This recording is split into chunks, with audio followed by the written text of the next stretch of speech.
మహబూబ్నగర్ పర్యటనలో ఉన్నారు బీజేపీ జాతీయ అధ్యక్షుడు నితిన్ నబీన్. జాతీయ అధ్యక్షుడైన తర్వాత మొదటిసారి తెలంగాణకొచ్చారు.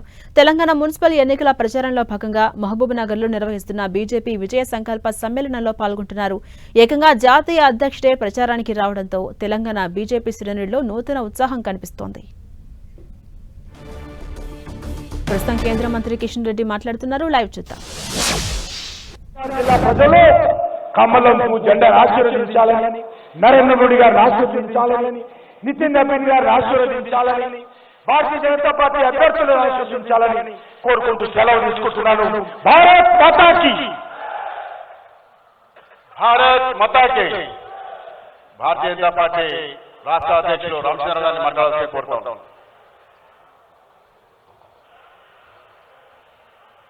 ఈనాటి మన ముఖ్య అతిథి జాతీయ భారతీయ జనతా పార్టీ అధ్యక్షులు శ్రీ నితిన్ నబీన్ గారు, మిత్రుడు కేంద్ర మంత్రులు కిషన్ రెడ్డి గారు, స్థానిక ఎంపీ అయినటువంటి అక్క టిఎం డికే అన్న గారు, మరి పెద్దలు ఓబీసీ మోర్చా జాతీయ అధ్యక్షులు, రాజ్యసభ సభ్యులు అయినటువంటి ఒక మన అందరి నేత డాక్టర్ కె లక్ష్మణ్ గారు, మహారాష్ట్ర మంత్రి మన ఇన్ఛార్జ్ అయినటువంటి ఆశీష్ చల్లార్ గారు, జాతీయ స్పోక్స్ పర్సన్ అయినటువంటి ఒక జాఫర్ ఇస్లాం గారు, అదేవిధంగా సమయం తక్కువ ఉంది కాబట్టి ఎవరు పేరు తీసుకొని నేను కూడా ఎక్కువసేపు మాట్లాడను.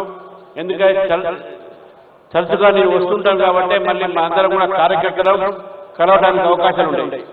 కానీ ముగించే ముందు రెండు విషయాలు మాత్రం చెప్పదలుచుకున్నాను. ఈరోజు కాంగ్రెస్ ఒక అధ్యక్షుడు ప్రెస్ కాన్ఫరెన్స్ పెట్టి భారతీయ జనతా పార్టీ మతం ఆధారంగా మతాన్ని వాడుకుంటున్నారని చెప్తా ఉన్నారు.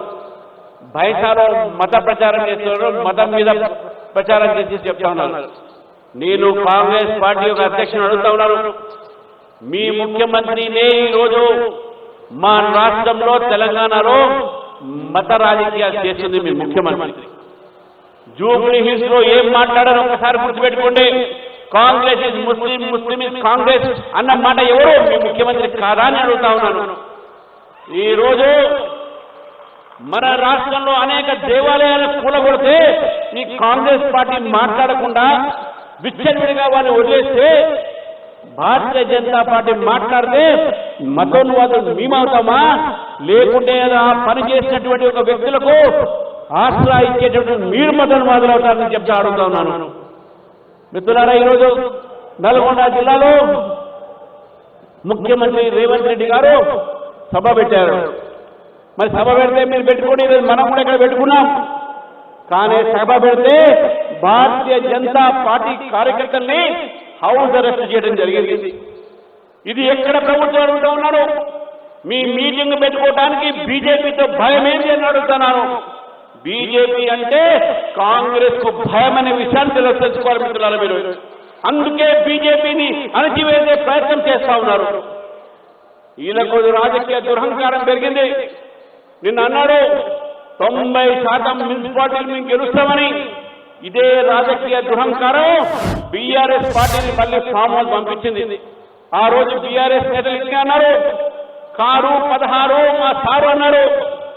ఆ 16 ఎక్కడ పోయినాయి? 8 బీజేపీ గెలిచింది, 8 కాంగ్రెస్ గెలిచింది, 1 బస్సెస్ గెలిచింది. మీకు వచ్చింది గుండు 0 కదా బీఆర్ఎస్ అడుగుతా ఉన్నారు. 2 ఎమ్మెల్సీలు, టీచర్స్ ఎమ్మెల్సీ, గ్రాడ్యుయేట్ ఎమ్మెల్సీ తెలంగాణలో జరిగితే బీజేపీ గెలిచింది, బీఆర్ఎస్ కు క్యాండిడేట్ లేరు. కాంగ్రెస్ పార్టీ చిత్తుగా ఓడించింది మన క్యాండిడేట్ అనే విషయాన్ని కూడా మనం గుర్తుపెట్టుకోవాలి మిత్రులారా.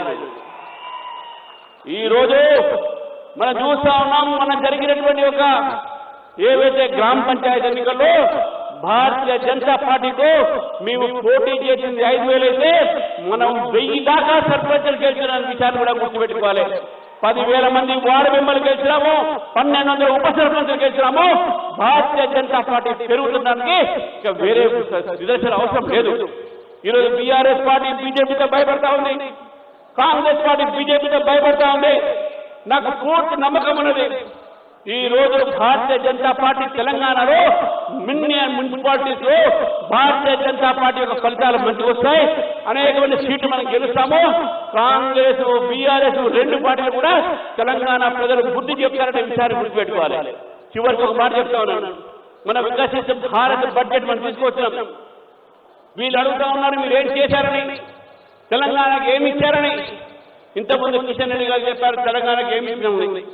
నేను రేవంత్ రెడ్డి గారిని అడుగుతా ఉన్నాను, మన రాష్ట్ర బడ్జెట్ లో మీరు మహబూబ్నగర్కి ఏమి ఇచ్చారు, మన రాష్ట్ర బడ్జెట్ లో మీరు నల్గొండకి ఏమి ఇచ్చారు. బడ్జెట్ లో ఒక జిల్లాలకు రాష్ట్రాలకు ఉండవు. ఈ రోజు 10 లక్షల కోట్లు ఎంఎస్ఎంఈ మీద పెడితే దాంట్లో తెలంగాణ ఉన్నది. ఈ రోజు తెలంగాణకు 5,000 కోట్ల రూపాయలు రైల్వే బడ్జెట్ కేటాయించడం జరిగింది.